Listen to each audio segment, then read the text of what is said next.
বন্ধুরা, আমি আছি পাতিলজাপ কালীগঙ্গা নদীর তীরে। যেখানে দেখতে পাচ্ছেন এই যে আমাদের পাতিলজাপ কালীগঙ্গা নদী, যে নদীটা বর্ষার সময় আসলে ভয়ঙ্কর রূপ ধারণ করে।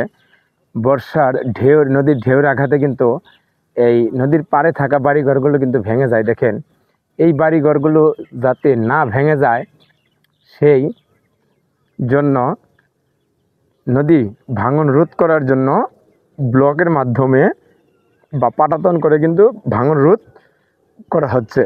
দেখেন এই যে নদীর অবস্থা, নদী এখন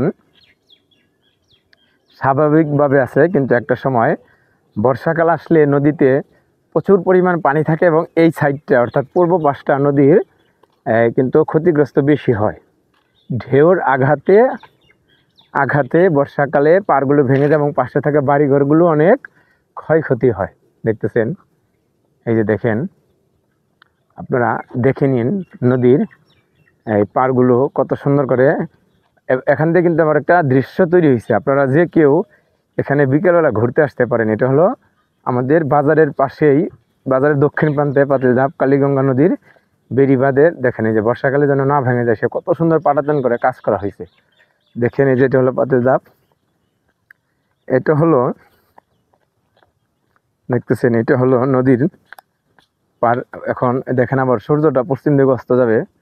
আবার কেউ কেউ নদীতে মাছ ধরার জন্য আসছে। ওই দেখেন মাঝখানে নৌকা দিয়ে কেউ মাছ ধরার জন্য বসে আছে। দেখেন, এটা হলো নদীর মাঝখানে কত সুন্দর দৃশ্য। এখন কচুরি পানা আছে, নদীর পানি একটু বর্তমানে প্রবলেমে বা সমস্যায় আছে। চুলকানি, নদীতে গোসল করে নাকি এখন শরীর চুলকায়, এরকম একটা কিছু শুনছি মানুষের কাছে। দেখেন কত সুন্দর দৃশ্য দেখতেছেন, কালীগঙ্গা নদীর পার মনোরম দৃশ্য। তাই আপনাদের বারবার বলছি, আপনারা অবশ্যই এই দৃশ্যগুলো দেখতে আসবেন। যদি কখনো মন খারাপ থাকে তাহলে আপনারা আমাদের এই কালীগঙ্গা নদীর পাড়ে আসতে পারেন। এই পাড়ে আসলে কিন্তু আপনাদের মন মেজাজ সব ভালো হয়ে যাবে। ঠিক আছে, এটা কিন্তু সত্যিকার অর্থে। আর যখন একটা আপনি ন্যাচারাল বা প্রাকৃতিক দৃশ্য দেখবেন তখন কিন্তু আপনার অবশ্যই মন মেজাজ ভালো হয়ে যাবে। হ্যাঁ, এটা আমার কোনো কথা না, এটা আপনি একবার আসেন, আপনি নদীর পাড়ে আসেন এবং সুন্দর দৃশ্য দেখতে থাকুন, তাহলে কিন্তু আপনার অবশ্যই ভালো লাগবে।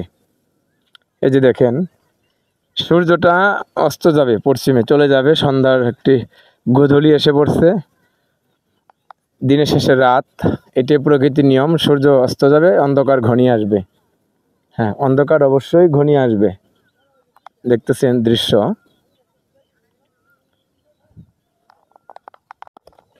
এই যে আমরা প্রায় শেষের দিকে চলে আসছি।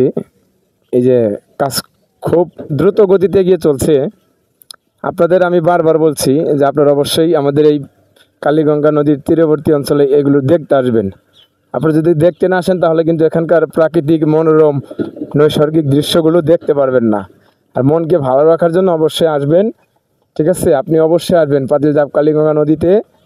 দেখি কোনো মাছ দেখা যায় কি না। দেখেন কচুরি পানা যাচ্ছে, সূর্যের আভাটা কিন্তু ঠিক পানির মাঝখানে থাকার কারণে লাগে পানির ভিতরে আর একটা সূর্য আছে, দেখাচ্ছি। দেখেন সুন্দর একটা দৃশ্য, একটা উপর একটা নিচে, দেখতেছেন।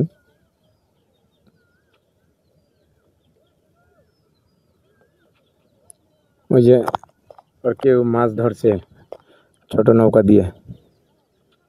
খুব ন্যাচারাল দৃশ্য বা